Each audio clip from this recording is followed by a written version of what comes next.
Welcome at this edition of Feed Talks. And today we're going to rise the temperatures a little, as the topic of our conversation is going to be heat stress.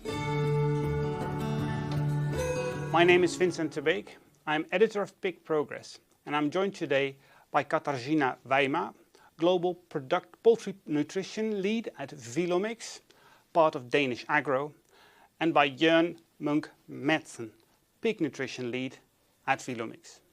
With both of them, I shall discuss the background of heat stress, why it matters to each and every pig and poultry producer listening, and what can be done about it. Welcome both. Katarzyna, I'd like to ask the first question to you.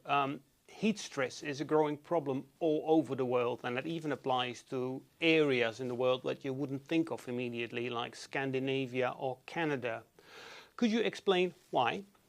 Yes, so we see recently that heat stress is basically affecting also northern regions.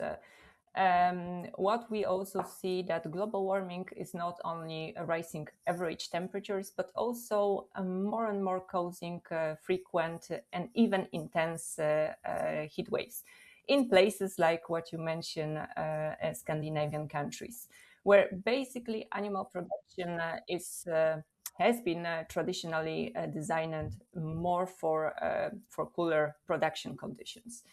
And here are some clear examples that I could share is Finland, where especially last year in this country experienced temperature above 30 degrees for more than 3 weeks in July last year.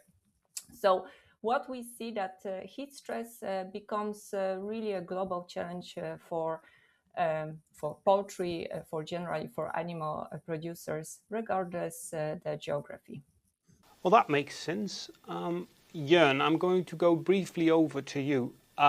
Could you highlight a little bit more what are the effects of heat stress in pigs? Yeah, pigs has limited sweating abilities and depends on behavioral adjustments and increased respiration. So when heat stress is coming into play, there is, let's say, the first thing that would happen is that feed intake will go down. So heat stress have an impact on all categories of pigs. Reproductive performance with sows is challenged. Milk yield is going down, and the body condition losses with sows is also increasing. For piglets, as we know, is the weaning time quite stressful, and with heat stress on the top, increasing leaky gut is a risk, and therefore the piglets get more adaptive to inflammation. And of course, when feed intake is going down for grower finishers, we will have a loss of daily light weight gain, and the feed conversion ratio have a risk to go up. I see. Well, thank you. That is an extensive list. Katarzyna, could you do the same for poultry production? Yes, of course. So in poultry, and actually quite similar to swine, heat stress obviously affect thermoregulation, but primarily feed intake. And then there is this following part on affecting performance, but also gut health. So birds basically cannot sweat. So they rely on venting, which becomes inefficient at a high temperature and especially in combination with humidity, causing the consequences of physiological stress. And actually, to reduce the internal heat production, birds naturally will eat less. And this is leading to poorer growth in broilers and lower egg production and quality in layers. And also at the same time, heat stress compromises factors like already mentioned gut function and resilience.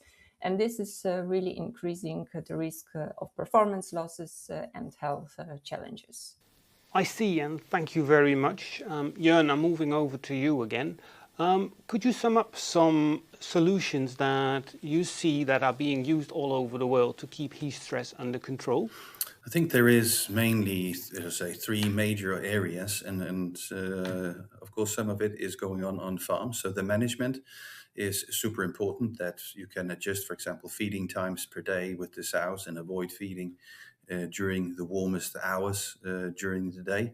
And then, of course, we have the environmental control with ventilation, cooling systems, and insurance of optimal water supply of clean water. And lastly, we have several nutritional strategy about diet density, fibers, antioxidants, electrolyte balance, and then there's a range of additives that we're getting more and more insights in that will have a positive impact as well. I have a question for you both now. As we're talking about heat stress, do you feel that there is enough attention for this topic at the moment? Jørn, perhaps you could share your answer first. Yeah, no, I don't think there is enough attention on this, and maybe for good reason, as it is a kind of a hidden loss that is coming, because due to heat stress, seasonalities, that the temperatures is just slowly rising, and therefore when we are working on farms and when we are managing farms, we go and look and see what is happening every day. And therefore it's coming sneaking in and increasing as a problem.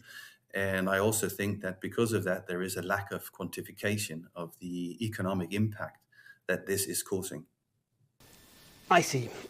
It is a hidden problem. And Katarzyna, could you share your opinion about that? Yeah, that's a very interesting question. We all know that heat stress is widely recognized. It's definitely not a new topic. We see that it's occurring every single year on a natural way. However, I think we are becoming more used to it, and often underestimate really the true impact on animal welfare, productivity, and especially economics. At the same time, many new regions are only now starting to experience significant heat stress. The regions like Scandinavian countries, where I already mentioned. So those regions, those countries are still learning how to manage it. So yes, there is awareness. The awareness exists, but the full cost of consequences of the heat stress are not yet fully taken really into consideration. Well, thank you for that answer. Now we're here to talk about the way Vilomix is aiming to keep heat stress under control through nutritional strategies. Katarzyna, could you perhaps explain how, and could you zoom in on the mode of action of that method? Yeah, so Vilomix addresses actually heat stress through a targeted nutritional strategy, which is built through three complementary mechanisms. As we know, this is a holistic challenge problem, so you need to really target it widely. So based on our experience, there are several topics where we should focus on. First, we support cellular hydration and electrolyte balance. So here, helping birds, but also pigs to maintain proper water movement into and within the cell, which is really essential under heat stress. Second point, which plays very important role, is to enhance thermoregulation through very strong osmoregulatory properties. And this is basically enabling birds and pigs to cope better with rising temperature and also high humidity. And the third pillar, which is also very important, is to focus on resilience. And here we are focusing on reduction of oxidative stress and to support immune function. So both birds and pigs are better equipped to maintain performances under these challenging conditions. Thank you very much. And that sounds like a very proper approach to this problem.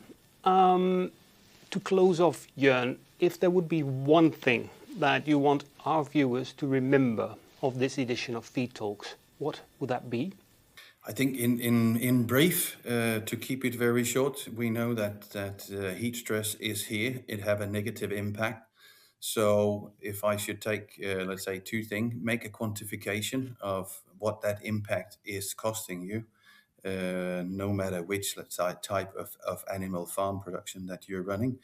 and of course then control what you can control, management and environmental, and then seek out, let's say, advices of how to mitigate this with nutritional strategies. Thank you very much, Jørn. That sums up very well the essence of what we want our listeners to remember. I thank you, and I thank Katarzyna as well for being our guests today. And I thank our audience for being with us at this edition of Feed Talks. Thank you for listening, and hopefully see you again soon.